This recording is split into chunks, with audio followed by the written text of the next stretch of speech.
നിന്റെ കൃപ മതി എനിക്ക്.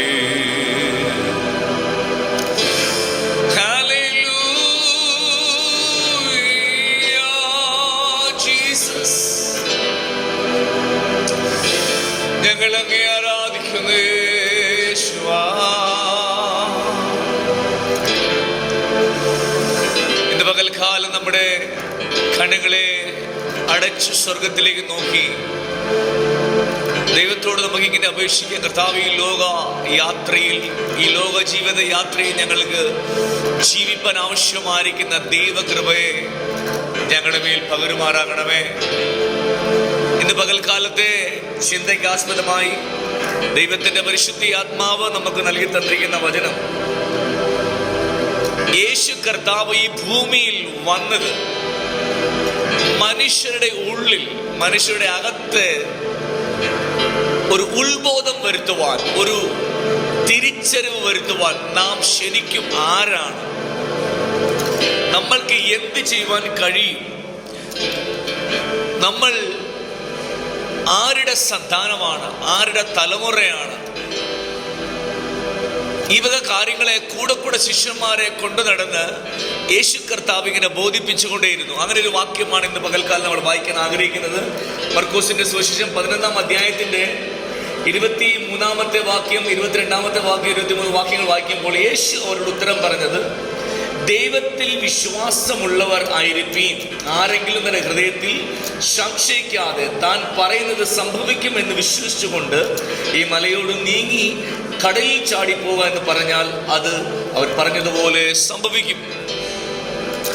ദൈവം, യേശു കർത്താവ് ഇവരുടെ അകത്ത് ദൈവത്തിൽ വിശ്വസിക്കുന്നവരാൽ എന്ത് സംഭവിക്കും, നിങ്ങൾക്ക് എന്ത് ചെയ്യുവാൻ കഴിയുമെന്നുള്ള ഒരു ബോധ്യം വരുത്തുകയാണ് ചെയ്തത്. ഇന്ന് പകൽക്കാലം എന്നെ കേൾക്കുന്ന പ്രിയ ദൈവജനമേ, ലൂക്കോസിന്റെ സുവിശേഷം 9-ാം അധ്യായത്തിൽ യേശു കർത്താവ് തന്റെ ശിഷ്യന്മാരെ വിളിച്ചിട്ട് അവർക്ക് അധികാരവും ശക്തിയും കൈമാറുന്നത് നമുക്ക് കാണുവാൻ കഴിയും. അപ്പോൾ അത് സകല രോഗത്തിന്റെ മേലും ഭൂതങ്ങളുടെ മേലും സകല വ്യാധികളുടെ മേലും ഉള്ള അധികാരമാണ്. എന്നാൽ എഫേസ്യ ലേഖനം 1-ാം അധ്യായത്തിൽ നമ്മൾ കടന്നു വരുമ്പോൾ അവിടെ നമുക്ക് അതിനെ 20 വാക്യങ്ങൾ വായിക്കുമ്പോൾ കാണുവാൻ കഴിയും. അന്ധകാരത്തിന്റെ മേലും സകല വാഴ്ചകളുടെ മേലും സകല അധികാരങ്ങളുടെ മേലും സകല നാമങ്ങളുടെ മേലും സകലത്തിന് മേലും നമുക്ക് അധികാരം തന്നിരിക്കുകയാണ്. അപ്പോൾ ഈ ഭൂമിയിൽ നാം കാണപ്പെടുന്ന സകല സൃഷ്ടിയുടെ മേലും കാണപ്പെടാത്ത പ്രകൃതിയുടെ മേലും സകലത്തിന് മേലും, കാരണം യേശു കർത്താവ് തന്റെ ശിഷ്യന്മാരുമായി പടകിൽ യാത്ര ചെയ്യുമ്പോൾ കാറ്റും കോളും തിരമാലകളും ഒക്കെ അവരെ വളരെയധികം പ്രയാസപ്പെടുത്തിയപ്പോൾ കർത്താവ് എഴുന്നേറ്റ് അവരുടെ മുമ്പിൽ വെച്ച് തന്നെ കാറ്റിനെ ശ്വാസിച്ചു. അപ്പോൾ അവിടെ ദൈവം പറയുകയാണ്, പ്രകൃതിയുടെ മേലും നിങ്ങൾക്ക് അധികാരമുണ്ട്. ഇന്ന് പകൽക്കാലം എന്നെ കേൾക്കുന്ന പ്രിയ ദൈവജനമേ, പലപ്പോഴും യേശു ക്രിസ്തുവിൽ വിശ്വസിച്ച് ദൈവത്തിന്റെ മക്കളായി തീർന്ന ശേഷവും ഇന്നും പ്രശ്നങ്ങളുടെ നടുവിൽ ഏതുമല്ലാത്തവരെ പോലെ, ജാതികളെ പോലെ നാമും കരഞ്ഞ് വിലപിക്കുന്നുവെങ്കിൽ യേശു കർത്താവ് ഇന്ന് പകൽക്കാലം വിളിച്ചു പറയുന്നു, അധികാരത്തോടെ നമ്മുടെ ശരീരത്തിൽ രോഗത്തോടെ എൻ്റെ ശരീരം വിട്ടുമാറിപ്പോകാൻ പറയുവാനുള്ള അധികാരം എനിക്കും നിങ്ങൾക്കുമുണ്ട്. നമ്മുടെ മുന്നിൽ നാം അനുഭവിക്കുന്ന സകല വിഷയങ്ങളും നമ്മളെ നിരന്തരമായി പീഡിപ്പിക്കുന്ന, നമ്മളെ ഡിസ്റ്റർബ് ചെയ്യുന്ന എല്ലാ വിഷയങ്ങളുടെ മേലും അതിനോട് നമുക്ക് പറയുവാനുള്ള അധികാരമുണ്ട്. യേശു കർത്താവ് ഒരിക്കൽ ഇങ്ങനെ കാണിച്ചു. പത്രോസിന്റെ വീട്ടിൽ ചെന്നപ്പോൾ അവൻ്റെ അമ്മായിയമ്മ പനിയായി ഭാരപ്പെടുന്നു. അപ്പോൾ പെട്ടെന്ന് യേശു ആ പനിയെ ശ്വാസിച്ചു.